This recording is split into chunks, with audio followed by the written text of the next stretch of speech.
Oui, le noisetier, c'est pas bien gros, puis quand ils viennent gros, ils sont un petit peu noueux, ils sont pas... Alors lui qui est un peu passionné par des trucs comme ça, il a racheté la scierie. Et puis il a dit, bon, il faut en faire quelque chose. Donc il a monté une association. Et les roues à eau, ça existe depuis le Moyen-Âge. Ah, oui. Mais ça servait que pour les moulins à farine et les moulins à huile. Comme là, vous avez qui font l'huile, les noix, les pommes, tout ça. Je dis souvent, moi je dis quand c'était un petit peu en pâte, moi je pense que le bûcheron il traverse son passe-partout que d'aller. Je sais pas. Vraiment dans des beaux terrains. Parce que s'il fallait scoltiner dans les montées avec ça, c'est un copalandriage automatique. Et puis la lame s'incline pour abattre le bois, sur celle-là.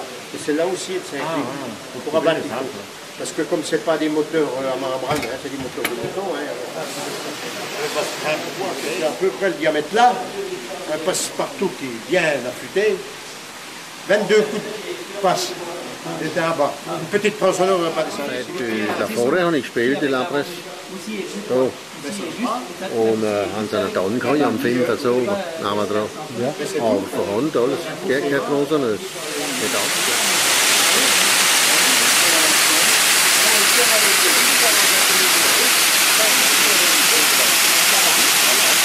Elle est beaucoup plus grosse comme ça. 25 mètres de chute, le rendement n'est pas terrible. Il y en a une autre aussi comme ça, parce que nous on a encore eu même que ça chez nous. Alors quand il y avait moins de chute, et ça a le coffre dernièrement, il faisait le modèle là, l'eau elle arrive par le milieu, ici vous avez des orifices qu'on ouvre, et là elle passe sur la roue. Là. Donc s'il y avait 10-15 mètres de chute, le rendement était meilleur.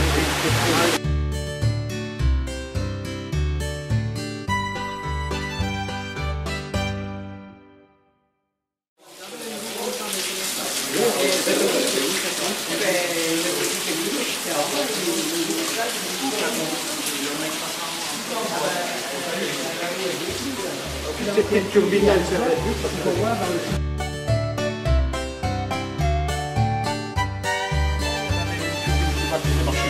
Une tournerie.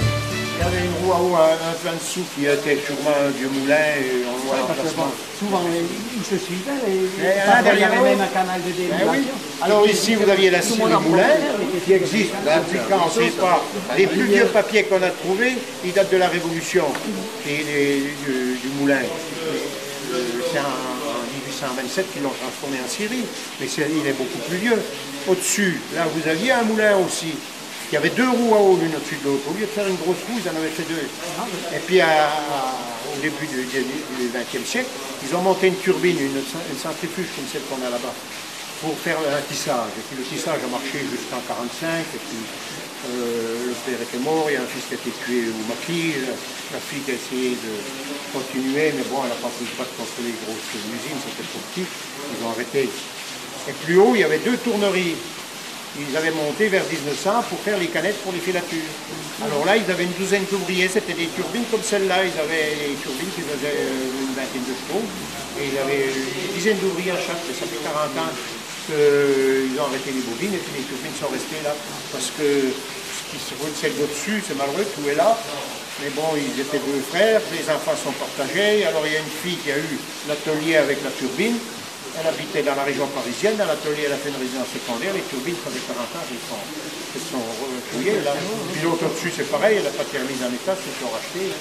Alors plus haut, il y avait aussi une roue à eau qui faisait marcher, qui était payée, qui faisait marcher des machines à retordre de coton. Parce qu'ils faisaient le tissu à la main, et les machines retordaient le coton pour faire les grosseurs de fil qu'il fallait. Elle marchait avec une roue à eau, et c'était un oncle à mon père, et puis ils avaient remis, en 1920 quelques, ils avaient remis une turbine à la place. Et puis chez nous, mon père l'avait monté en 1924 pour faire marcher l'atelier de menuiserie.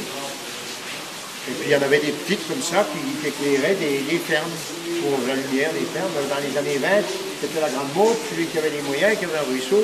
Même une rigole de près, il avait un demi-cheval. Pour la lumière. Il n'y avait pas de retenue d'eau quelque part. Ben si, mais il faisait une retenue d'eau pour allumer le soir. Mais l'été, bon, les soirs sont pas trop longs, il faut de la lumière. Alors quand ils avaient de l'eau, bon, ils ouvraient, puis la réserve d'eau, quand il n'y avait plus d'eau, ça s'éteignait, ils partaient au lit. L'hiver, en principe, il y avait tout assez. Mais il y a des turbines qui faisaient guère qu'un demi-cheval. Et de ces 40, il en reste combien? De ces 40 roues Je vous dis, il y a les 5 qui sont sur la motote, qui tournent toujours. elles fonctionnent? Qui fonctionnent, oui, Ah, oui. oui. Ils vendent du courage. Des fois, les RTS, c'est essentiel pour eux, parce que l'usine tourne toujours. Ils ont 2000 chevaux sur les 4 turbines. Moi, ici, la roue qui sert en démonstration. J'ai moi la mienne, qui tourne toujours, que je trouve ma maison. Et puis j'ai un cousin à côté de chez moi qui en a monté une dans sa maison à la sortie de la mienne. Il s'en sert un peu, il a 3 kW, il s'en sert pour compléter le chauffage sur sa chaudière. Ça chauffe une partie, mais pas tout, quoi.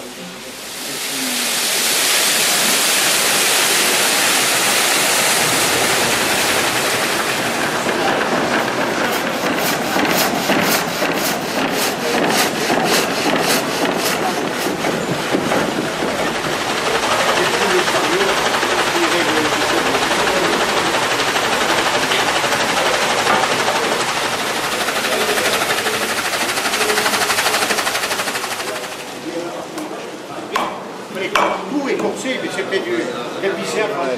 Mais avant que ce cri existe, comment qu'on faisait? Je sais pas. Ah, ben voilà. Ben le voilà lancé. Ah ouais. Vous voyez, vous soulevez, ça se soulève, vous déplacez la cheville. Ouais.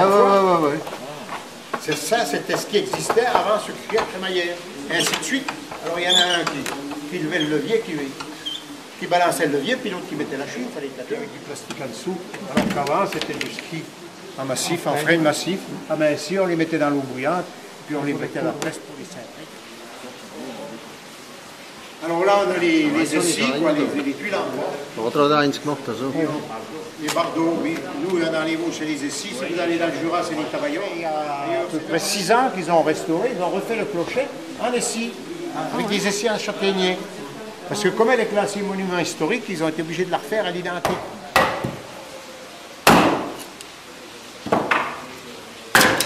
Voilà. Alors justement, l'an dernier, en faisant des égouts à Saulsure, ils ont retrouvé ces tuyaux-là. Parce qu'il y avait une vingtaine de maisons de Saulsure, y compris la mairie. Non, mais c'est ça qui fait l'éclosion, qui fait tirer, hein, il n'y a rien d'autre. Mais comment le font, le Spitz à la bouille? Ah, ouais. Pas ici jamais, mais ils en font encore sur des démonstrations, sur des fêtes. Ils ont des chantiers comme ça, ils prennent une perche verte, ils montrent, ils vous percent de la journée, ils vous percent un trou. Hein. Et c'est que ça qui tire le fil. Alors forcément, il faut bien l'aligner avec des tuyaux vers 40 de diamètre. Ils avaient facilement 300 mètres de tuyaux qui étaient en bois. Et ils les ont remplacés dans les années 30, ils ont mis de la fonte. Si vous avez la scie horizontale, le même principe que le fer, mais alors là, vous avez des dents des 200 mieux. Et puis beaucoup plus facile pour régler aussi.